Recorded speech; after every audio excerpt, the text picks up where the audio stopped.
be talking about the biggest stories that matter to you the most. Breaking news, John Calipari is finalizing a 5-year deal to become the Arkansas Razorbacks' next head coach, covering college sports like no one else. The biggest guests in sports. We now welcome in Hall of Famer Jim Calhoun. Such a pride I had, I came to Connecticut. The legend, Tim Tebow, joins us. We'll run it back. I like it. The legend, Herschel Walker.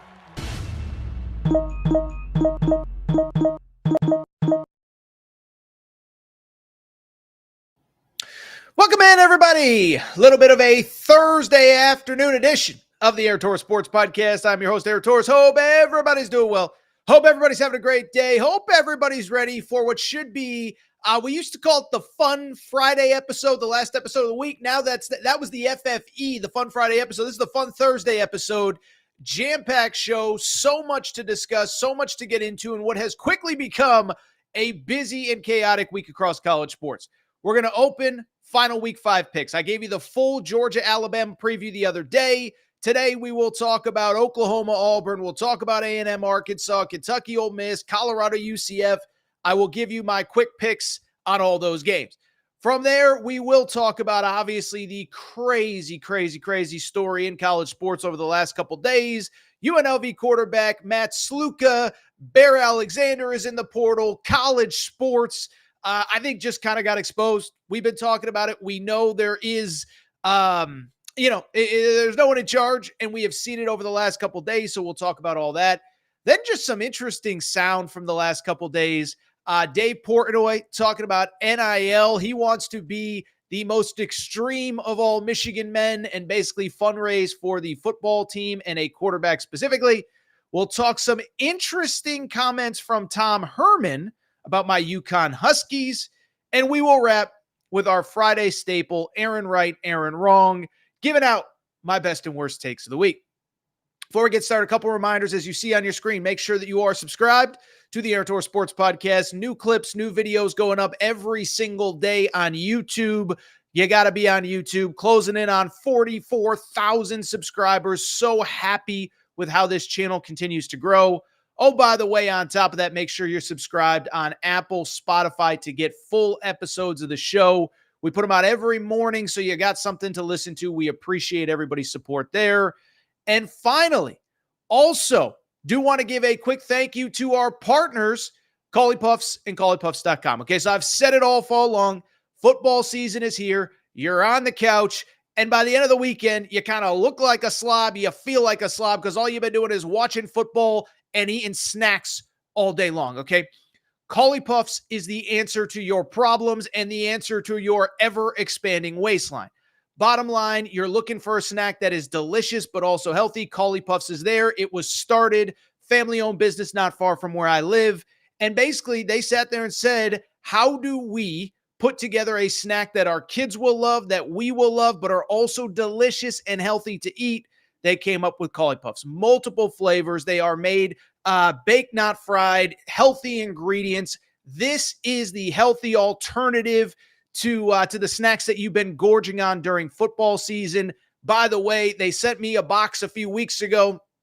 I tore through it. Another box is on the way. So shout out to Collie Puffs. If you want to try some on your own, visit ColliePuffs.com. That's CAULIPUFFS.com.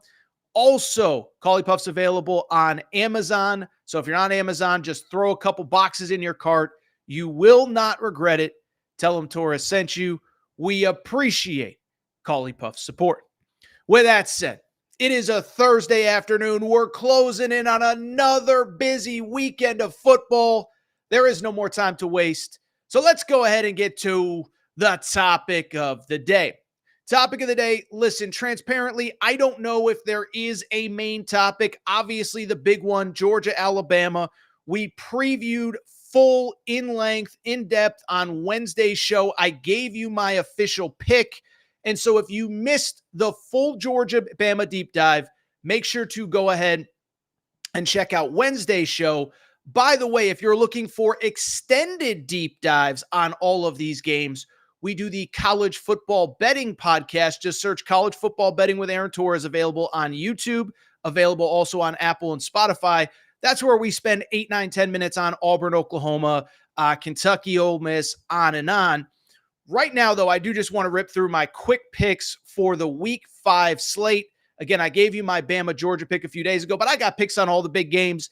By the way, drop your thoughts, drop your questions, drop your comments, drop your best picks in the comments section below on the live feed. Appreciate everybody's support. All right, so my official Week 5 picks. We gave Bama, Georgia. We'll get back to that one in a minute. Here are my picks for the week. And should mention, by the way, made all my picks on Wednesday. These were the point spreads that were available on Wednesday afternoon. So if things change by the time you listen to this, don't get mad at me. But here are AT's quick Week 5 picks. First game, noon kickoff, 11 Central, ESPN. It is a game, SEC opener for Ole Miss. How about this? It is Kentucky's third SEC game. Ole Miss enters as a 17.5-point favorite. The over-under is 52.5. And I'll be transparent. My best bet in this game, don't laugh, don't mock me, I actually like the under of 52.5. I know what you're going to say, Torres, how can you pick an under when we're talking about Ole Miss? Well, the bottom line is, one, Ole Miss has a very good defense themselves. Think that will slow down Kentucky if Kentucky even needs to be slowed down. But beyond that, Lane Kiffin, if you listen to his comments, when Lane Kiffin isn't busy running his mouth about Hugh Freeze, he had a lot to say about that Kentucky defense this week. Said they're fast, they're athletic, they got NFL dudes everywhere. And I kind of think this is a game where that Kentucky defense can slow down Ole Miss just a bit. Don't think Kentucky's going to win, but don't think this is going to be any sort of embarrassment or anything like that. Again, we can criticize Kentucky for a lot, but they are through 2 SEC games. They have played good teams, played better competition than Ole Miss so far. I like the under of 52.5. And my guess is the final score of this, something like 31-13, something like that. With an Ole Miss win, the under is my best bet. Let's stay in that noon Eastern window. I said the last one was ESPN, so this one must be ABC or vice versa. But it's number 20, Oklahoma State, at number 23, Kansas State. The point spread is 4.5. Kansas State is favored. I like Kansas State in this game, and I like them to cover the 4.5. What's really interesting, we talked about it on the college football betting show. You could argue there's more at stake in this game than any game on the college football slate. That sounds crazy. That sounds absurd. But at the same time, Georgia, Bama, whoever loses that game is still in position to potentially go to the SEC championship game, potentially make the college football playoff. Oklahoma State and Kansas State are in the Big 12. We think it's a one-bid league. Both teams coming off of a loss. So you lose this game, all of a sudden, you are looking at a situation where you are maybe out of the Big 12 title picture before the season even really begins, before the end of September. Why I like Kansas State. They run the ball really well. They've stopped the run really well. What are the 2 things that Oklahoma State has struggled with so far this year? Stopping the run. 230-plus yards allowed to Arkansas. 230-plus yards allowed to Utah a week ago. On top of that, they aren't running the ball well, which is kind of shocking with Oklahoma State. Ollie Gordon, 3 straight games of under 50 yards rushing. Absolutely stunning. I like Kansas State to win that game. Let's keep it going. 3:30 Eastern, Fox. The big noon guys are going to be there. Colorado at UCF. I actually like the over of 64.5 in this game. Bottom line, listen, the Colorado win was spectacular last week. It was fun. I don't really believe it was fluky. There was a couple. Baylor returned a punt for a kickoff for a touchdown. If they don't do that, Shador doesn't need the miracle throw. But this game just feels like a game where styles are going to put both defenses on their heels. Colorado has struggled with running quarterbacks. Go back to week 1, North Dakota State, Cam Miller. UCF has a running quarterback in KJ Jefferson. Oh, by the way, quite literally the best rushing offense in all of college football at UCF. So I think UCF is able to put up points on their side. As far as when Colorado has the football, though, you know UCF only has 1 sack through 3 games this year. They're not getting after the quarterback. If you let Shador hang in the pocket, he is going to carve you apart.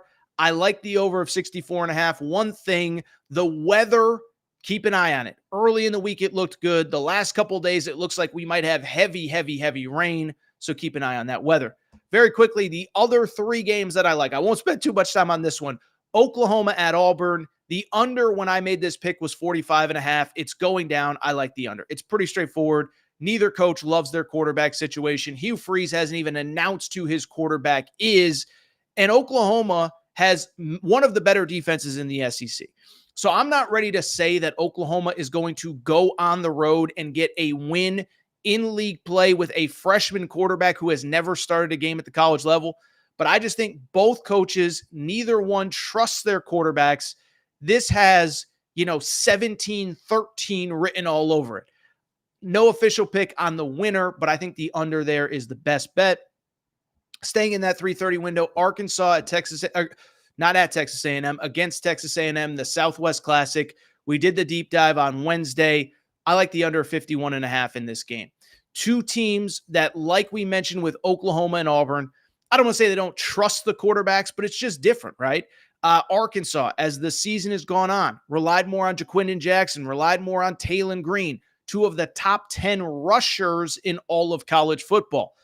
On the flip side, Texas A&M, we don't know if Connor Wigman's going to play. These 2 teams want to run the football. They want to control the clock too. Not only 2 of the best rushing offenses in college football, the number 2 and number 3 time of possession teams in all of college football. I like the under of 51.5 for Arkansas, Texas A&M. And then finally, the big one, if you missed it, the line is fluctuating in Alabama, Georgia. When I made the pick, Alabama was actually a 1-point favorite. They are back to being an underdog last I looked. I think Alabama wins. I think Alabama covers. I think the home field plays a key. I also think Georgia has struggled to stop the run early. They struggled against Kentucky. I think Alabama controls the line of scrimmage and gets the win. So those are my best picks for week 5 of college football. If you want more, the College Football Betting Pod and obviously the Aaron Torres online.com is where I have all my picks.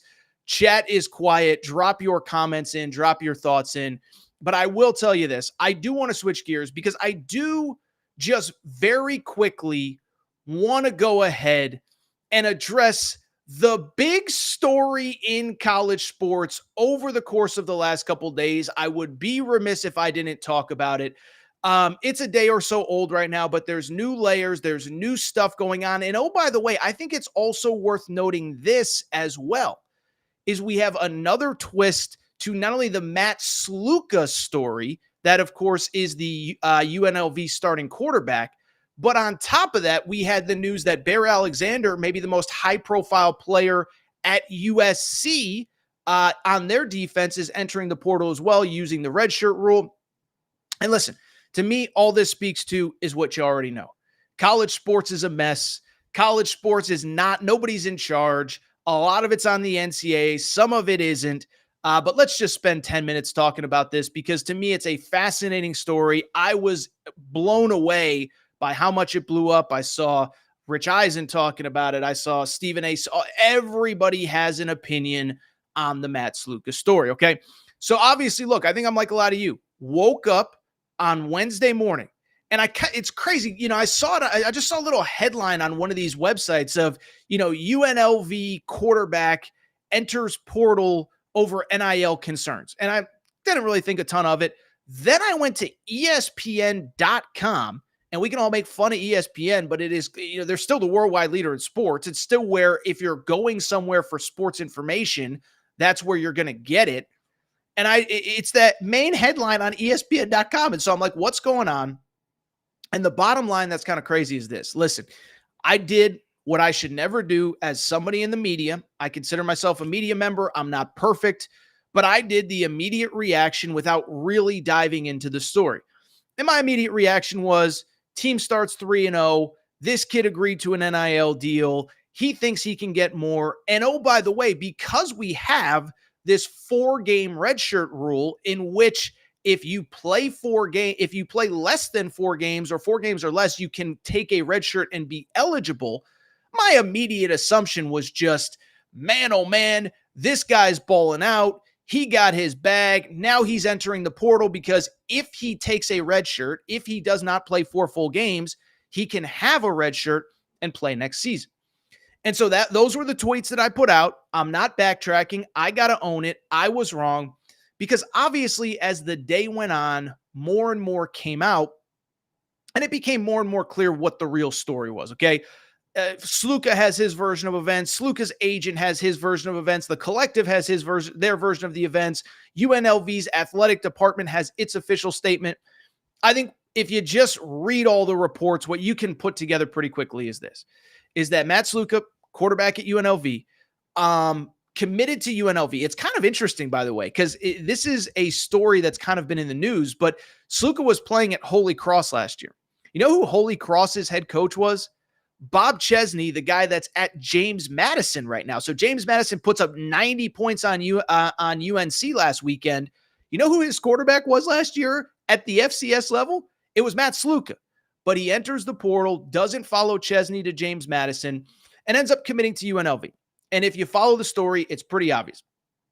UNLV made a verbal agreement. The reports are that it was the offensive coordinator who made a verbal agreement to pay this kid $100,000.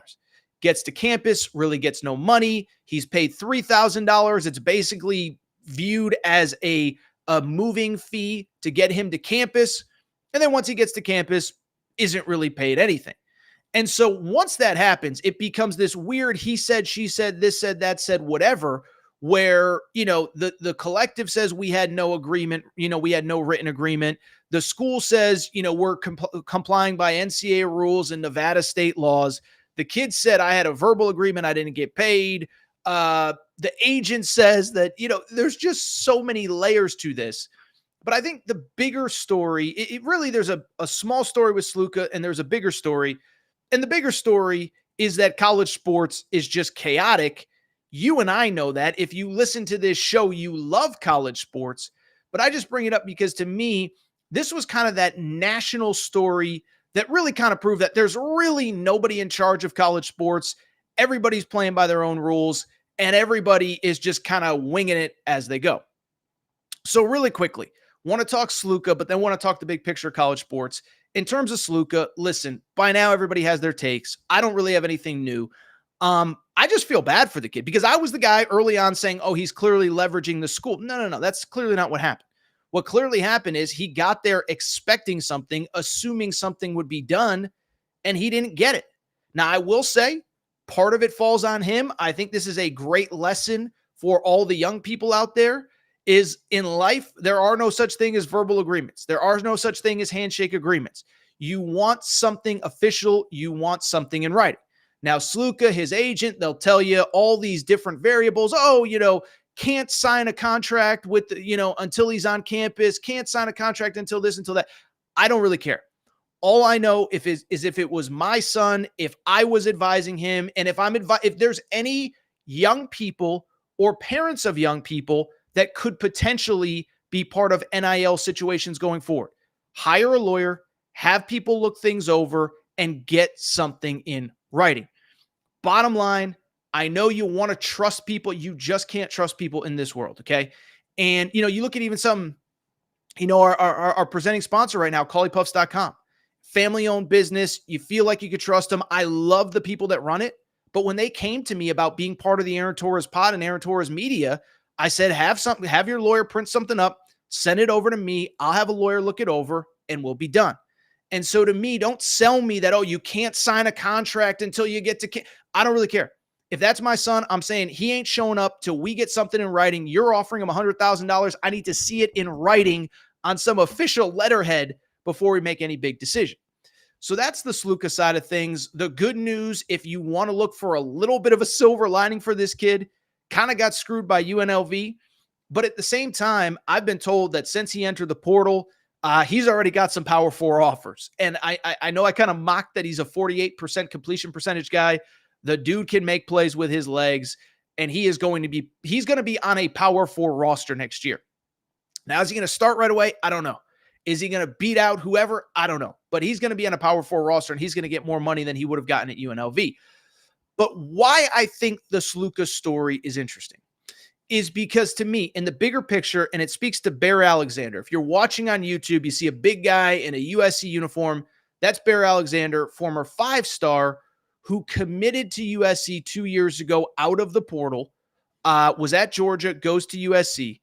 And we found out on Wednesday night that he is now entering the portal after 3 games as well. What's interesting about Bear Alexander is, according to Pete Thamel, he plans on staying with the USC football team, but redshirting and leaving after the season. Maybe I'm petty. Maybe I'm mean. I'd boot his butt to the curb. I would pull the old Hard Knocks, hand in your playbook. You got no place on this roster anymore. Here, your key code ain't going to work when you try to walk into the facility tomorrow morning. But he's leaving. And when I look at the Sluka situation and the Bear Alexander situation, there's really 2 things that come to mind for me. By the way, would love your thoughts and comments in the chat as we go through today's show. But bring it up because, to me, when I look at these situations, what is obvious, what is clear, there is nobody running college sports really, and there are no real rules. And I would even take it a step further because I think this is the part that people are missing. All these rules that individually are supposed to kind of redefine the college experience, redefine college sports, move college sports forward, they all are kind of counterintuitive and work against each other, okay? So let's look at the Matt Sluka situation. He was wronged. It seems pretty obvious to me. But at the same time, if you look at the Matt Sluka situation, what stands out to me is it was a perfect storm of 3 different rules all coming together to kind of allow this situation to happen. One, you have NIL. And you have NIL with no governance, no oversight. Part of that is on the NCAA. But, listen, everybody wants to blame the NCAA. The NCAA tried to put in NIL laws. And guess what happened? Every school said, we're not abiding by NCAA rules. We're abiding by state laws. Well, as soon as that happens, the NCAA can't do anything. So you have NIL rules that nobody trusts and nobody follows. Everyone's doing their own thing with their own state law. But then beyond that, you have the transfer portal. Again, another rule. The NCAA tried to put in a one-time transfer. Everybody, starting with Mac Brown. If you remember last year, Tez Walker, his starting wide receiver, wasn't eligible. Mac Brown freaks out, starts yelling and screaming. These rules are so unfair. And so I only bring it up to very simply say that the transfer portal plays a role in this as well.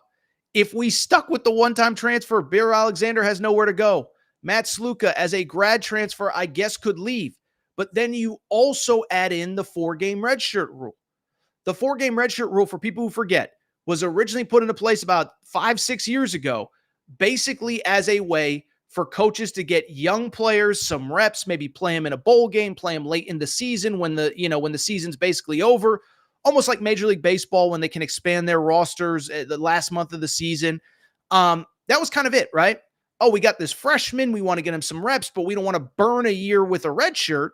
So we're going to play him, the last week of the season, we'll play him in the bowl game, get him some reps. Well, what ends up happening? Players get smart to it and they say, well, wait a second now. I can play 4 games. Then I can reevaluate my situation and say, well, wait a second. Am I happy? Am I not happy? Am I happy with my role? Am I happy with where I'm at? Am I happy with what I'm doing? And so I just bring it up because, to me, if you look at all these rules all coming together at the same time, that allows a Matt Sluka to happen. That allows a Bear Alexander to happen. And I don't know how we get the horse back in the barn, right? I know that we have a situation with revenue sharing where we're trying to get to revenue sharing with college sports, but it still ultimately doesn't matter if we don't get our arms wrapped around the portal, around multiple time transfers, around whatever. So with the Matt Sluka situation, I feel bad for the kid. UNLV's got some splaining to do. Bear Alexander, listen, I don't love it, but he's taking advantage of the rules that are in place. So who's to blame? Really, it's sort of the NCAA because there are no real rules, but it's also sort of the schools themselves because they're the ones that wanted these rules in place, and now they don't want to abide by them. So I hope that all made sense. That was my Matt Sluka take. It's about a day old, but forgive me, but it is a crazy new world in college sports, and it's just unfortunately the reality of where we are in college sports. All right, so what I want to do, take a quick break. When we come back, we will talk a little bit. We'll just bring up some interesting sound. It's a Friday show, Thursday show, whatever, last show of the week. Some fun sound from Dave Portnoy on Wednesday. Also, did you hear what Tom Herman said about my UConn Huskies? Very interesting stuff. Quick break. Be right before we do, many of you ask me all the time, Torres, what can I do to help support the show? You give me hours and hours and hours of content every single week. What can I do to help you?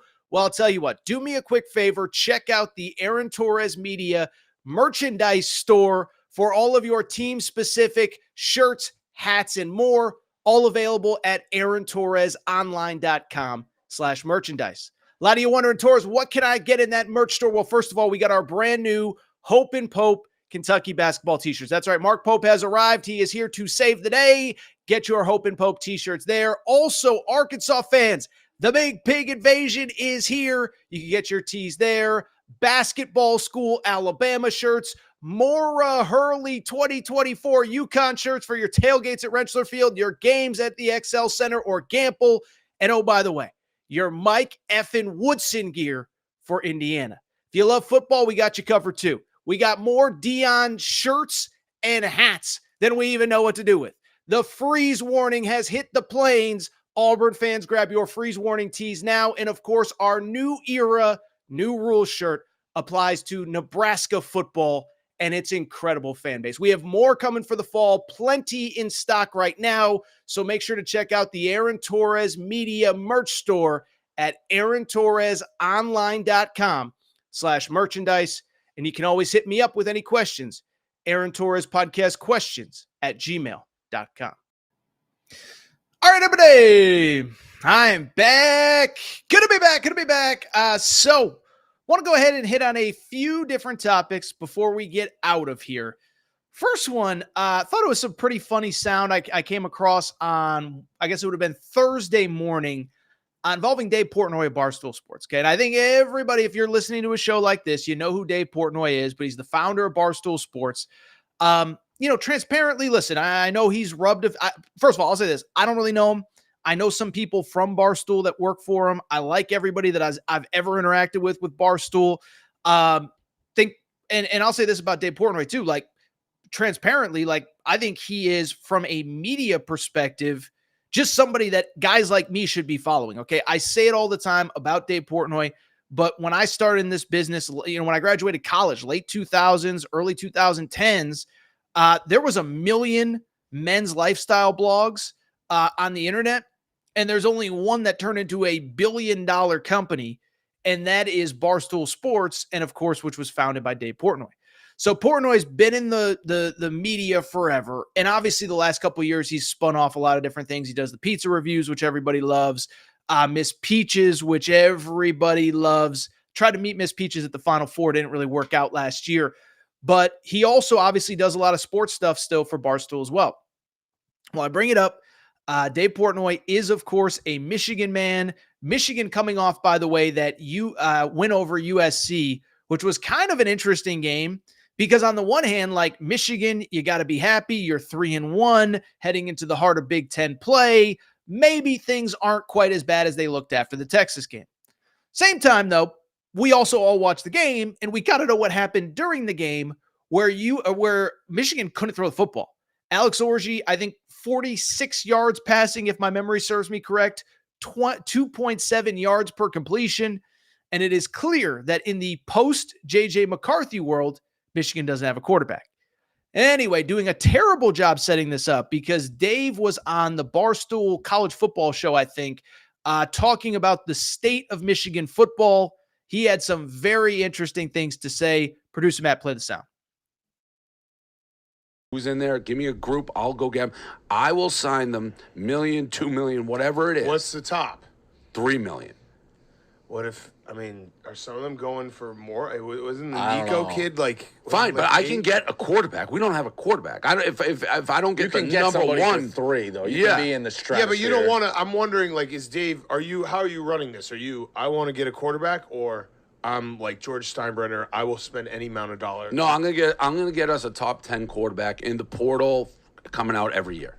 Top 10 quarterback. So there it is. Dave Portnoy willing to pay upwards of $3 million a year for a quarterback for Michigan. He's a Michigan man. Just saw his team win a national championship. Doesn't want to see the program fall off. And I'll be transparent. Kind of love that audio. A couple of things kind of come to mind to me when I heard that audio. First of all, listen, I know I just spent a whole segment talking about, NIL's a mess, the portal's a mess, and I do think we need some oversight, and I do think we need like basic rules. And by the way, people need to follow those rules. The NCAA can't just put in rules and schools just say, I'm not following them. But at the same time, I was also thinking, like, I love NIL because it gives us so much to talk about. Think about all the different headlines and narratives and topics that come up because of this nonstop. And by the way, not fun for a coach, but hey, coaches, you get paid $5, $6, $7, $8, $10 million a year, deal with it. The Jordan Addison situation, Caleb Williams transferring, Quinn Ewers not starting, going to Texas. You go across, did I say Jordan Addison? I said Jordan Addison. Ohio State just publicly talking about like, yeah, we got a $20 million payroll. So it's like, it gives us just so much to talk about. The portal with NIL. It's crazy. By the way, remember over the summer, we were talking about a lot of basketball portal stuff, basketball NIL stuff. The CBS article, who has the most money in NIL? I know it's kind of frustrating if you're on the outside looking in, but to actually have stuff to talk about, it just makes for such interesting conversations, much like this. What I also find interesting, by the way, I don't think Dave knows this. Again, I don't know Dave. I don't think he knows this, but it's a very topical thing, especially right now for one very simple reason. One, Michigan doesn't have a quarterback, like he said. And by the way, I was watching Michigan against USC, and I think if they were even getting like B- quarterback play, they'd be right back in the Big Ten title hunt. Don't know if they would have enough to beat those upper level teams, Tennessee, Texas, maybe Ohio State. If Ohio State, we'll see what Ohio State looks like against a real team. But I just bring it up because Michigan, I don't think is that far off, but why it's especially interesting. For those of you who follow recruiting, and I know he was talking specifically about the portal, but do you know who the number one recruit in America is in the 2025 cycle? It is a quarterback by the name of Bryce Underwood. Do you know where Bryce Underwood is from? He's from Bellevue, Michigan. That's right. The best quarterback in America. The year that Michigan is struggling just so happens to be from the state of Michigan. By the way, I was told this, and as I've told you many times, I have some pretty good sourcing in the Midwest, in the Big Ten, and at Michigan, and in the state of Michigan, specifically Michigan, Michigan State, all those MAC schools. And what I was told, Bryce Underwood, committed back in probably January of 2024, so earlier this year. Obviously, he committed so that he could help help his school recruit in the summertime.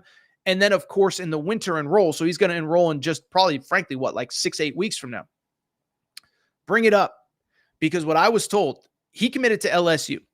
But what I was told was he's from Michigan. Michigan's coming off a national championship. And even after the coaching change, he actually wanted to go to Michigan.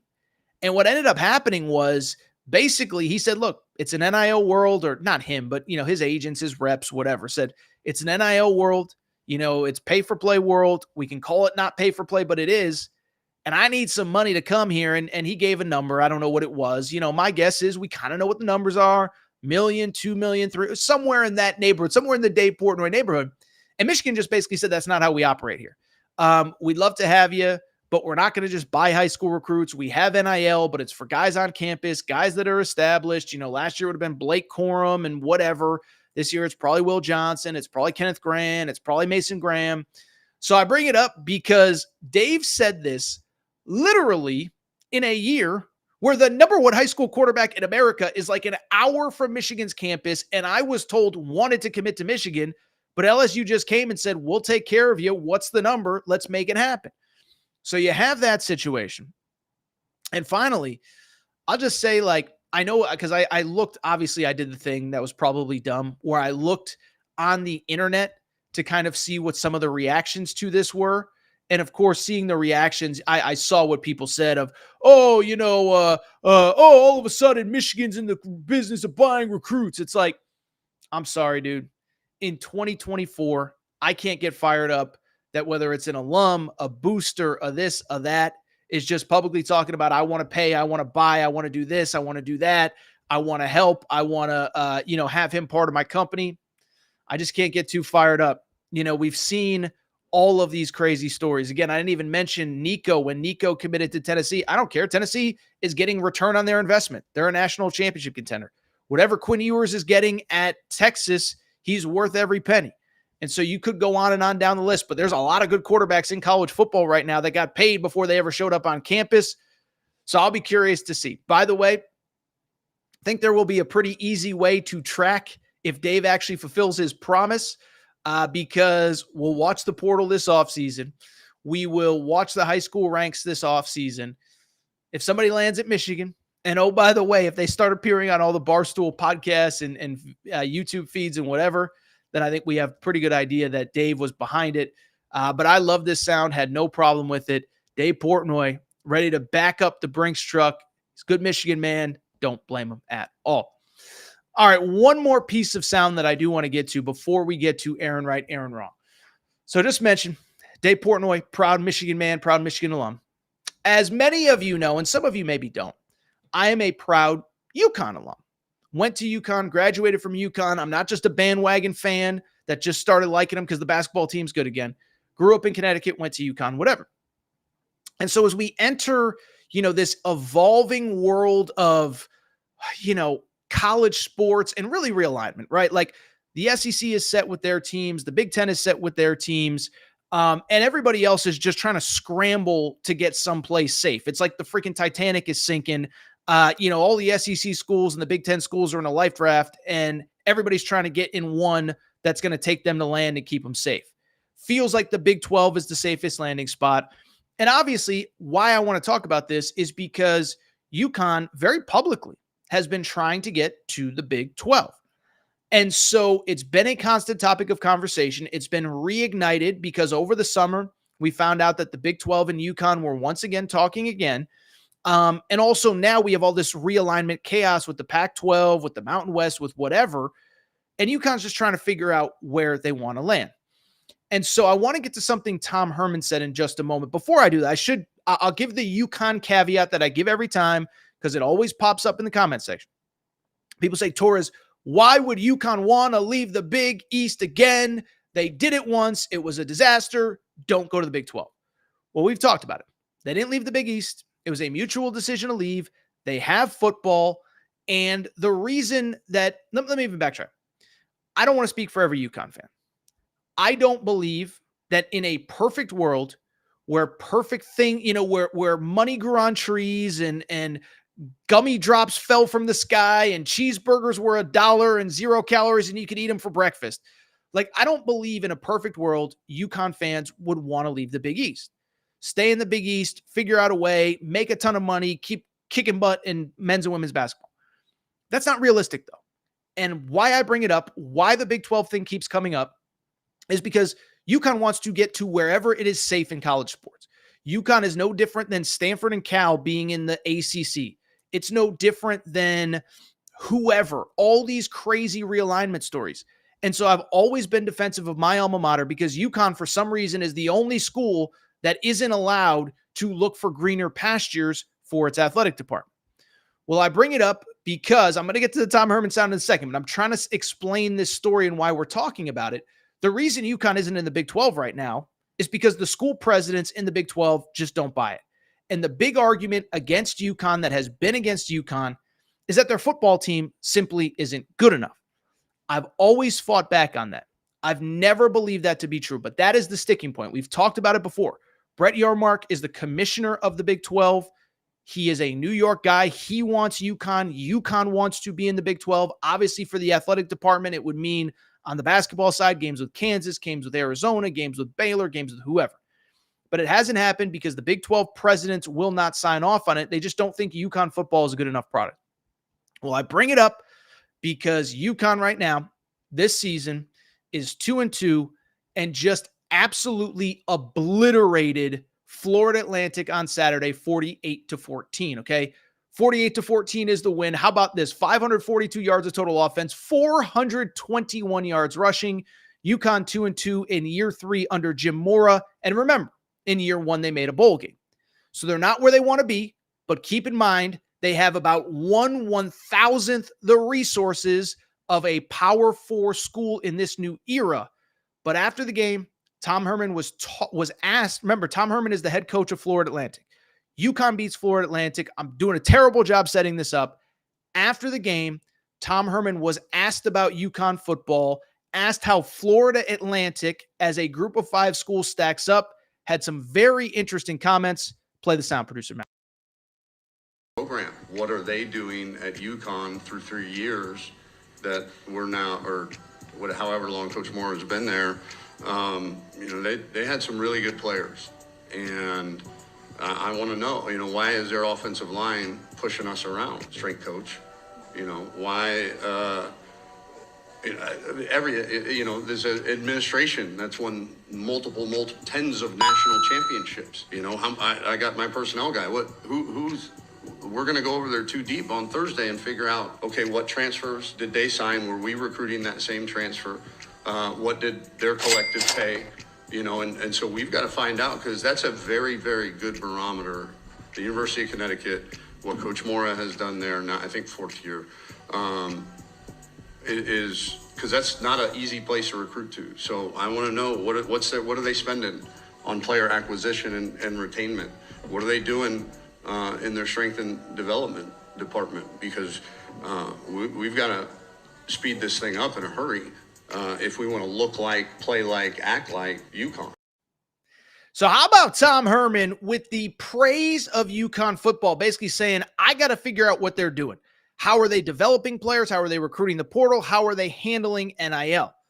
But why I want to play that sound, by the way, credit Store Central. It's a in-house marketing program from the UConn athletic department that found that video. I actually don't think it was from after the game. I think it was from Tom Herman's weekly press conference this week, okay? But I bring it up because that sound from Tom Herman crystallized this to me. If UConn can once again get bowl eligible, and I think they can, in this era where they're not even a group of 5 program, okay? They're basically a self-sufficient, run by the department, because they're an independent school with no conference. And what Tom Herman just told you is this. They got a great infrastructure. They got a great coaching staff. They're doing things that we need to figure out what they're doing. And so it proves to me one big thing, that if UConn, and by the way, school president at Baylor and Texas Tech and Arizona State, I hope you're listening. By the way, Arizona State's president doesn't like sports, so he's probably not listening. Michael Crow, shout out Dr. Crow. But the point I'm trying to make, Big 12 presidents, listen to this. If UConn was on an equal playing field with everybody else at the Power 4, or at least the lower levels of the Power 4, I'm not saying they'd be Georgia. I'm not saying they'd be Bama or Texas or Ohio State. But put them on the same level as teams in the Big 12, just ask Tom Herman. I promise you they could be competitive, and I promise you they could be competitive quick, okay? And first of all, maybe this is my UConn homerism coming out, but here is the bottom line, is I find it hard to believe that an athletic department that is literally good at every other sport, that it's just impossible to even be respectable in football, okay? Just think about this. UConn athletics right now, I'm just going to give you a quick 30,000-foot view. May have heard back-to-back national champions in men's basketball. Women's basketball, gold standard program over the last 30 years. Maybe in LSU, South Carolina, whatever. Bottom line, gold standard, coming off of a Final Four appearance when they had 6 season-ending injuries last year. College baseball, you're not supposed to be able to build a power in the Northeast. They have been to the super regionals in baseball in 2 of the last 3 years. In 2022, they were a game away from the College World Series. Women's ice hockey, top 15 in the country. Men's ice hockey, consistent top 15 team, top 25 team, I should say, although they do play in the SEC of college hockey, which is Hockey East.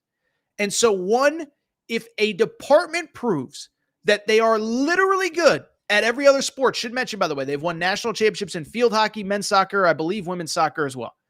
If you can literally be good at every sport, there is no reason you can't be good at football. And I know it's a 105 scholarship sport in a couple years. Obviously 85 now, it's going to 105 scholarships.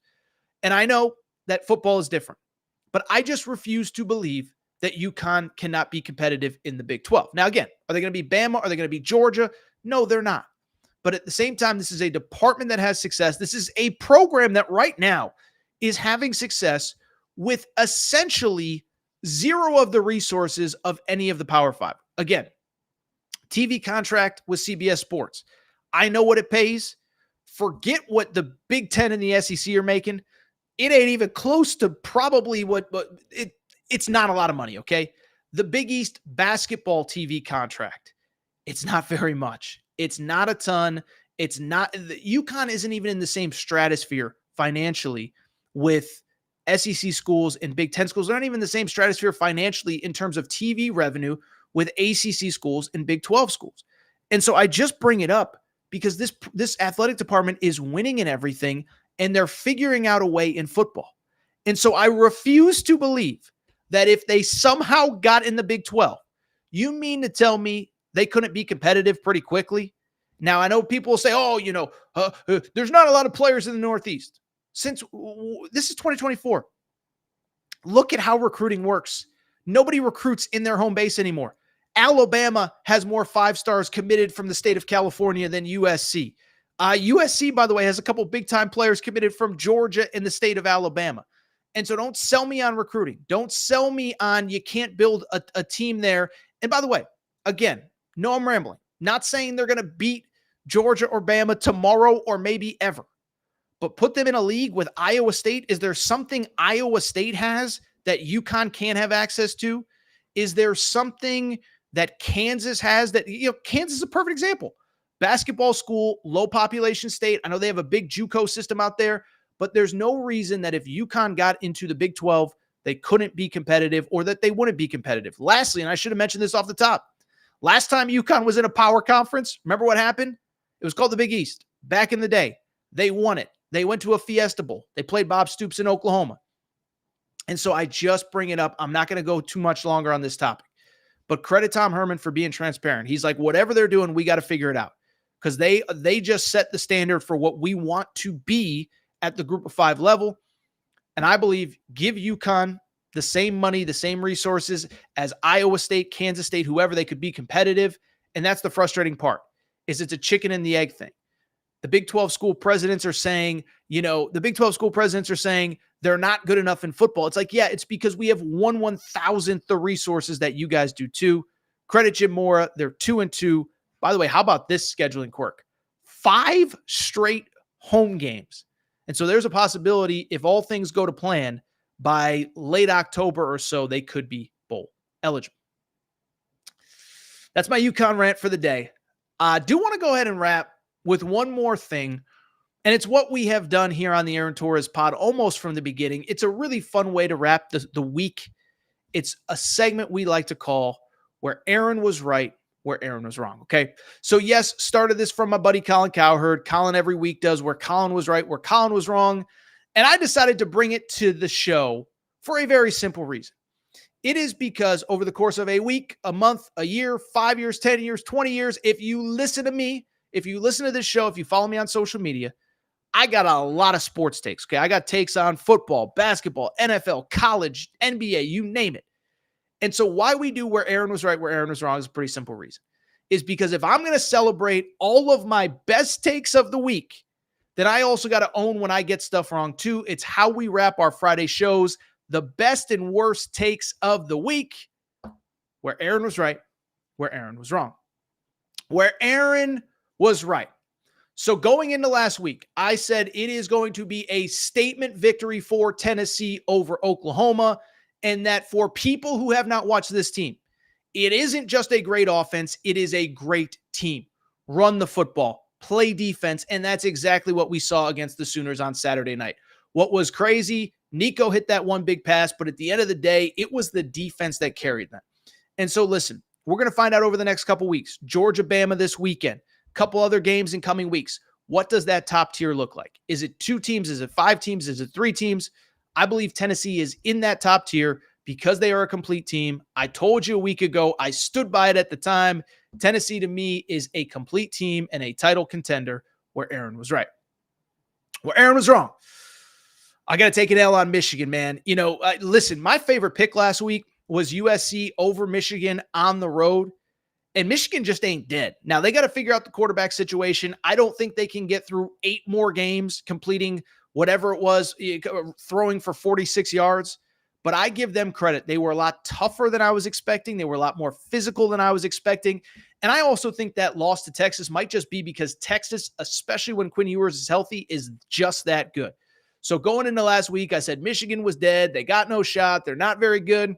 Well, as it turns out, listen, the Big Ten appears to be running through Ohio State, but Oregon hasn't looked great. Penn State hasn't looked great. Is it possible that Michigan can be that second best team? I'm not quite there, but I don't think it is out of the realm of possibility. I was dead wrong on Michigan, where Aaron was right. All right, so around this time, it was probably about a month or so later, but this time last year, Jaden Daniels kind of emerged as a Heisman Trophy contender, and everybody freaked out. How can you possibly have a Heisman Trophy contender that is on a 9-3 team? And what I said was, if Jaden Daniels wasn't on LSU, that 9-3 might be 6-6. He won them a couple games that they frankly had no business winning last year. A couple really close games down to the wire. He just made plays. And again, if they don't have him, they're not only not 9-3, they might not be 6-6. By the way, I think you're seeing some of that with LSU this year. Don't think they're very good. But this is about Jaden Daniels, and he just had a performance for the ages on Monday Night Football. 21 of 23 passing, 253 yards, 2 touchdowns, big TD late. Credit to the Washington Commanders. Listen, they were one of my surprise playoff teams on Fox Sports Radio. I think that Dan Quinn with that little backwards hat, it's adorable. But when Dan Quinn has had a coordinator that he believes in on offense, it has been a success. We saw Dan Quinn get to the Super Bowl with Atlanta when Kyle Shanahan was his play caller. He's got Cliff Kingsbury, and I believe he has his quarterback of the future with Jaden Daniels. Well, Aaron was wrong. Caleb Williams, I'm not giving up on him, but it is going to be a process, and it is going to take time with Caleb Williams. I'll just be honest. He doesn't look good. He doesn't look confident. But transparently, I blame that on really the Chicago Bears. I said from the beginning, everyone said, oh, he's got the best situation that any rookie quarterback has walked into. I said, well, wait a second now. Defensive head coach on the hot seat, that is not a great situation for anybody. Well, if you watch the Bears, you can tell that coach is coaching for his job. He's afraid to let Caleb Williams loose. And I think you have to let Caleb Williams, I think you got to let him loose. I do. I think if you try to pigeonhole him, if you try to keep him in a pocket, you try to do this, you try to do that, that's not where his strengths are. And so I hope I'm wrong on Caleb. I have been wrong on Caleb Williams, but I hope that I continue to be wrong from the perspective of it's not really him as much as the system and the coach. We'll find out, but you look at Minnesota's 3-0, the Packers. I mean, Matt LaFleur is a coaching god, okay? And so I just bring it up. The Lions were my preseason Super Bowl pick. The Bears are back to being the worst team in that division. That coach is getting fired. I hope they get an offensive guy for Caleb Williams because he is a mess right now. Don't blame him. Blame the organization. Aaron was right. I've been a Deion supporter from the beginning. This guy is, the kids say, okay, listen, last week was so awesome against Baylor. And you don't have to be, you can't, like, I don't know how you can't watch Colorado and not enjoy and appreciate Coach Prime. I'm not saying they're going to the college football playoff. I'm not saying they're the Big 12 favorites, but they turned a game against Baylor that you would not into one of the most exciting of the season. Now they got to go on the road against UCF. We'll see. They're a 2-touchdown underdog, so maybe they go right back to just getting their butt kicked, but they're 3-1 right now. And as I've said, every single week it's must-see TV. Every single week they're bringing in 3, 4, 5 million viewers. I said it a few days ago. They've played 4 games so far, 4 national TV appearances on 4 different networks. North Dakota State on ESPN, Colorado State on CBS, Nebraska on NBC, and of course, Fox had the Baylor game last week. They're awesome. They're fun. And as I said, Coach Prime, love him or hate him, he brings the excitement. Where Aaron was wrong. I think I might have oversold Nebraska a little bit, excuse me. So listen, the Nebraska story is great. And maybe I'm just getting a little bit nostalgic because at the end of the day, I think I did say on this channel, you can find the clip. I said, I think they might be a dark horse playoff contender after beating Colorado. And the argument was, can they be the 3rd or 4th best team in the Big Ten? At the time, I thought they could, but they lost a game to Illinois where they were not very good, where they got slowed down. I think this team is going to be a little bit more of a, it needs a little more time to bake, if you will. Dylan Raiola is still a freshman. By the way, has not played a true road game yet. They play at Purdue this week. And Matt Rule said at the beginning of the season, he said the goal is to get to a bowl game.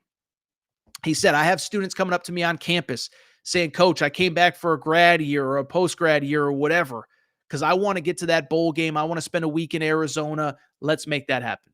Bowl game should still be the goal for Nebraska. I think they'll get there, but I think I might have called them a fringe playoff contender.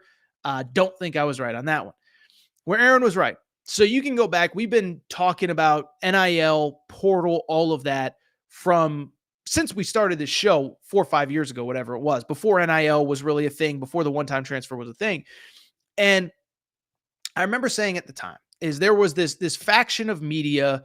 We know who it is. It's the corporate media that basically, I'll just say it, works for ESPN, doesn't care about college sports. And all they said was, let players transfer. It's unfair. Life is unfair. Why can the coaches leave whatever they want, but the players can, and just pay the players? That was the big thing. Just pay the players. Just figure it out.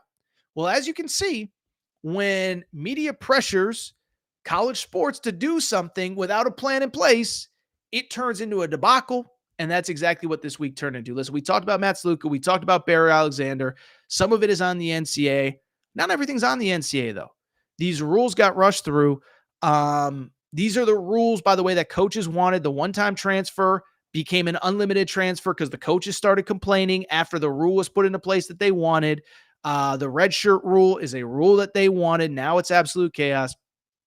But I've been saying from the beginning, all the big-time media people, just make the rules, change the rules. Well, you got what you asked for because college sports is a mess.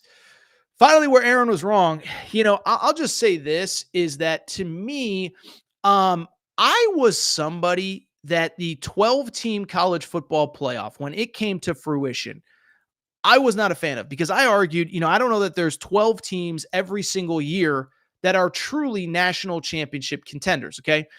And so I bring it up because when I look now at the state of college football, because of the portal, because of NIL, there's just more parity than there's ever been. And so because there's parity, you look at the SEC, I don't think there's much separating the top 5-6 teams in that league.